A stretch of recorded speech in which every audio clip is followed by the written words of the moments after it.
Okay, so I'm trying this under a slightly different format. Make sure I get that out of frame. Just make this kind of more difficult to do because I'm used to having a lot more space for doing these. So I've been playing around with a different version of software, which will actually hopefully allow me to do these things in a way that looks a little bit better, as well as makes it a little bit easier on myself, so I don't have using my hands as much. So since in March we're going to have Superman versus Batman the movie, or Batman v Superman, because it's the 5th Batman film, if you include the 3 Nolan films and Man of Steel, therefore making this the 5th film in the series. Anyways, so I picked a classic. This is a great Jim Lee picture. You know, you got the light on one side with Superman, the dark on the other side with Batman. I love the way that it looks. And I'm going to try this as a different version. So instead of me using my fingers like crazy, I'm actually going to live do the clicking in this.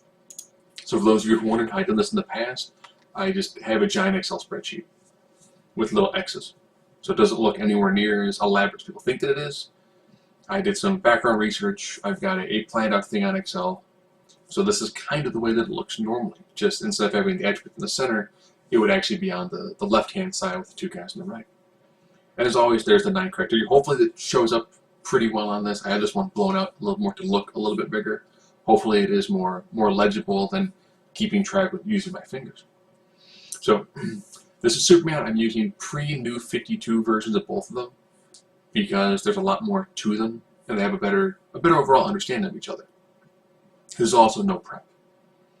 And of course the attributes are intelligence, fight, strength, speed, durability, invulnerability, air injection, versatility, and X-Factor. As always, if it's 5-4, person with 5 more than likely will win. 6-3, you can tell us it's farther and farther apart. So we can first work with intelligence. This is kind of one of those bizarre ones where if I were to think about it, Superman, depending on writer, has a tremendous scientific background. And he actually has the ability to think and process things like a supercomputer, because his superhuman speed actually gives him the ability of almost instant recall. So you have definitely a phenomenal scientist, who's also an investigative journalist as well. And on the other side, you've got Batman, the world's greatest detective, who is also highly skilled when it comes to science. Also knows a lot more about politics, a lot more about, well, running a company. So there's a tremendous amount of just a much more wider array of knowledge. Probably a point of contention, but I think I will actually give Superman the point there. Primarily because his knowledge of science is Earth and Kryptonian science. He's got a pretty good understanding of both of them, and the ability to almost instantly process some of these things. So I'm actually giving him a slight edge based on just how well he's actually processing the information. Fighting ability. Ooh. Okay, I cannot tab over. I actually have to just click over. Ooh, can we get the one way? Well, it should kind of make sense out of these two. Superman is normally done as like a punch-kick sort of guy. Batman, tremendous fighting ability, great tactical ability when it comes to how well he actually fights.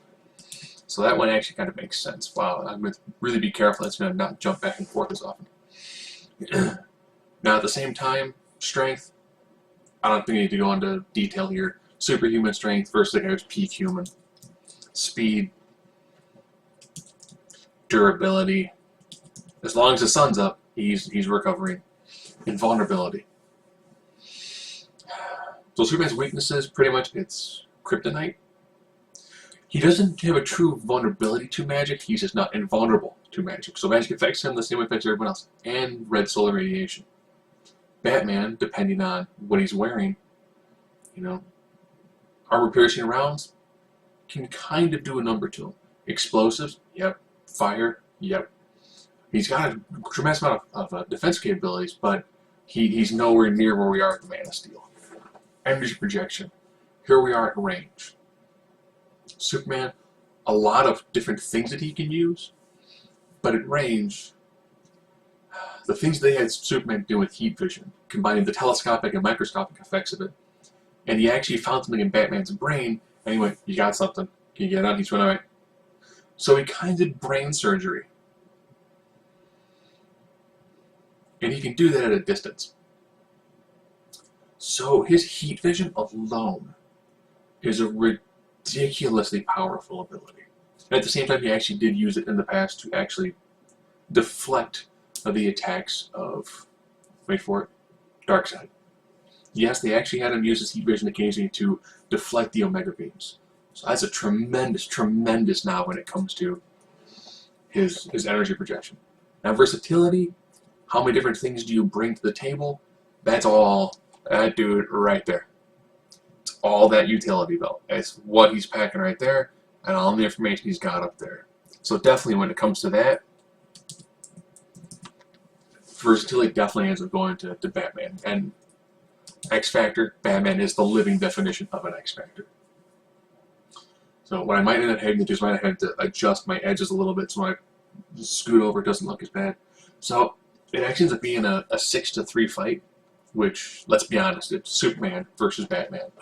Even in the trailers, Superman said if I wanted to, I would kill you right now.